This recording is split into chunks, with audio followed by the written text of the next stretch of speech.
Hello my Star Destroyers! Today we are going to talk about the Darth Vader comics. Now, last time we talked about the first one because I really wanted you guys to get into it, and I hope you did, and if you didn't, then this will definitely do it. So this is not going to be an intense read like it was last time. This is more going to be a summary where I post a little bit of pictures of the pages of the comic, and I talk more about what happens in the comic in general. So yes, be ready for that. This video I will only talk about chapters 2 to 6 because we covered 1 last time. So yes, this is how I'm going to be moving about with the comics. I will talk about 5 until I catch up to the 20th issue, which will be coming out soon. So yes, hope you enjoy, and let's go on. So in this first issue, we are immediately introduced to Vader's awesomeness, where he destroys a ship that was after the Imperial ship he was on before, with a TIE fighter, and he goes in with stormtroopers and Unai, who is a lieutenant who has been assigned to him, so basically to spy on Darth Vader. I'm pretty sure this is the first time we see this, where a droid is used with the Force. It's controlled.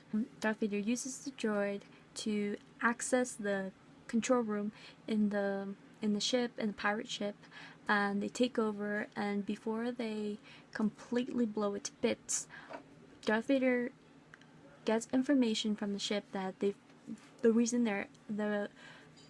information they've been after, how they know, how they have this information about this Imperial ship. So he goes back in and he tells this General Taj that there's been a leak and that there's a traitor, and the traitor is exactly the lieutenant that General Taj has put to spy on Darth Vader, and that is basically the first issue. In this next issue, we meet, which is issue number 3, we immediately meet a woman. Her name is Dr. Fora, at least that's what they call her, and at the beginning we see her going into a ship, doing the impossible to get in, and what she's after is a matrix of a droid that is described by everyone else as dangerous, and she is saved by Vader, and they activate a droid that looks a lot like C-3PO, but his name is 000, and Darth Vader asks for her help, or basically demands it, as that is characteristic of Darth Vader. That is the end of this chapter. So this mission they're on, to make an army for Darth Vader of droids, takes them to Geonosis. They get to Geonosis for him, and this is kind of the only time that we ever see emotions with Darth Vader, because only when we look through the mask into his mind, because his mask is a mask, it is expressionless. So yeah, they get inside, and it's sort of like a queen bee sort of creature that depends on her minions, on her children to survive. Now this bee is immortal bee, immortal creature that has been sterilized and has taken the droids as her children, really. Now they are about to rip her away from them, and she puts up a fight, but it's no use. Again, we see Darth Vader's awesomeness when the walls and the ceiling starts to crumble on top of them, and he uses sort of a force shield to protect himself and the Fora. They escape on her ship with the droids. The mission is finished, and they climb aboard the ship again, and they meet up with Wookiee bounty hunter Chrysanthemum Black. He brings Darth Vader the cyborg that we saw talking with Palpatine in the first chapter, and they're trying to get information about him on what work he's doing for the Emperor. 000, it's a speciality, so he tortures this man to get information out of him, and he discovers that Palpatine has been searching for replacements for Darth Vader. Immediately they set course to this cyborg's base. Now this cyborg has been killed by 000, and that is basically this 4th chapter.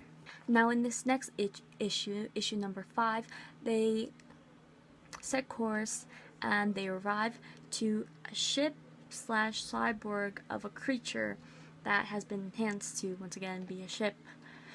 They go in, they attack, they go all out. Immediately, Darth Vader finds lightsaber wielding people,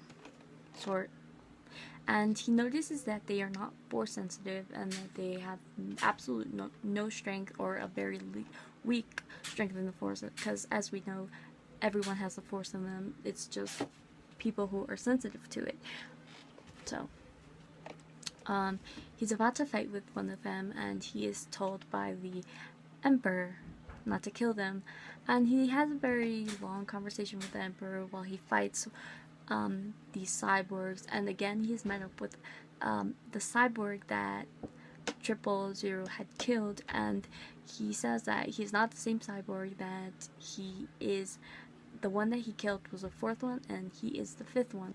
So an interesting thing about this Silo dude is that he has immortalized himself through these machines, through these cyborgs. So Darth Vader fights to the death with some of these placement. Of course they lose, but Palpatine doesn't let Darth Vader kill any more than necessary, and he tells him that eventually he will only need one of them, and they're going to have to fight then, but until then they cannot kill each other. And basically we see the tense relationship with between Darth Vader and the Emperor, when he gives him an attitude and he tells him that once he had been capable, he had been worthy of the name Darth Vader when he had given it to him. However, he failed him on Mustafar. And the Emperor says to Darth Vader that Silo has been perfecting the twins for 20 years now, and Darth Vader immediately notices this and realizes that the Emperor, just as soon as he failed him on Mustafar, he was already thinking of replacing him. These twins have 20 years, and it is the same amount of time that Luke has, the same amount of time that the Empire had. Of course, he hadn't been expecting to find the Emperor there, but he did, and it led the Emperor to realize that not only was his apprentice failing him, but he was going behind his back and getting his own sources. Now, climbing back aboard his ship, Darth Vader finds out that Boba Fett is there too, and Boba Fett gives him information that he did come across Luke, and he tells him that he only found out one important thing about Luke, and that was his name, and he tells Darth Vader that his name was Luke Skywalker. Darth Vader says no more, and Boba Fett takes this as initiative to just leave. And meanwhile, inside of Darth Vader, we see again this turmoil, all these emotions that he can't express because of his mask. He remembers Padme telling him that she was pregnant, and he realizes, and he also remembers here that the Emperor told him that he had killed Padme, and he realized that the Emperor had lied to him, and he breaks the glass on the ship. He cracks it.